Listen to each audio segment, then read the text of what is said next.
ازيكم حبايبي؟ عاملين ايه؟ يا رب تكونوا بخير. النهارده ان شاء الله هنعمل مع بعض التمر هندي المركز. زي ما انتوا شايفين وصفة جميلة جميلة جدا.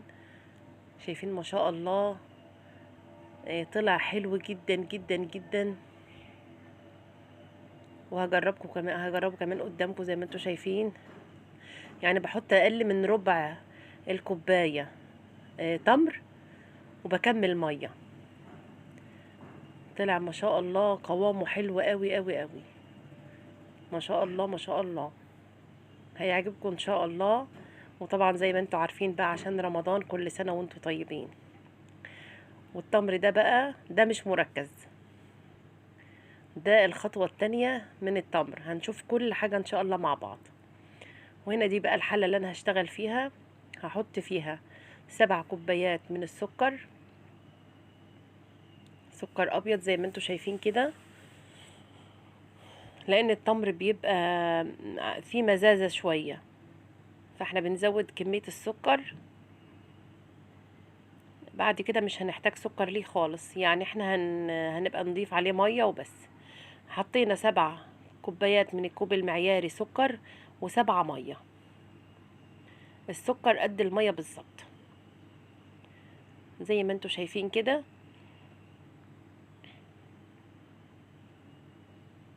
وهنحط التمر بتاعنا.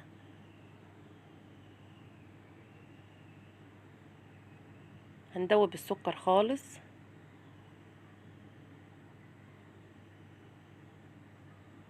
زي ما انتوا شايفين كده.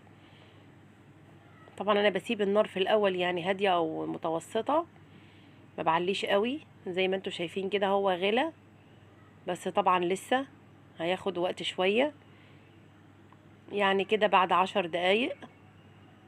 وطبعا الريم اللي بيطلع ده لازم اشيله، علشان ما يأثرش عليه في الحفظ، لان احنا هنحفظه في باب التلاجة.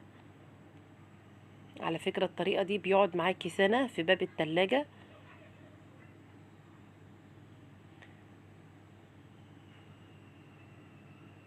وبرجع اهدي عليه النار شوية كمان، لان هو بيفور كده. لسه القوام بتاعه ما اخدش حقه. زي ما انتوا شايفين كده لسه برضو شوية. برضو اي ريم بشوفه على الوش بشيله. زي ما انتوا شايفين كده.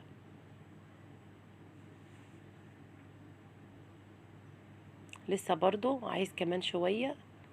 هو كده قرب. يعني هو كده كمان بقاله نص ساعة. وهنحط طبعا نص معلقة ملح ليمون. ده مادة حافظة برضو. شايفين ما شاء الله تقل ازاي. وكمان سخن، لما بيبرد بيكون اتقل من كده. كده خلاص اهو زي ما انتوا شايفين.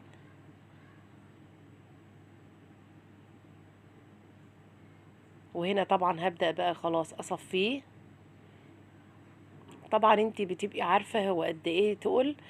وبشطارتك بتطفي عليه من على النار.